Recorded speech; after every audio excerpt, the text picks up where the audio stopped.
Hello everyone, how to Tots back with another new video, and in this video I'll guide you how to create a lock room on Voya chat voice and group app. So lock room means that once you create a room, then no one can get access on your room until you invite the link. So first of all, you need to open your app, then tap here the middle of this icon. It's called a live icon, and tap here the live button here, and you can see here voice chat and video dating.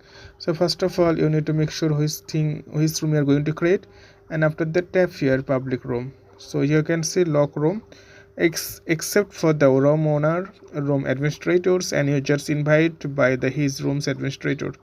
So I'm just going to choose here, and you have to set your password, so something like this, unsave, and then you can get unlocked, give it to unlocked.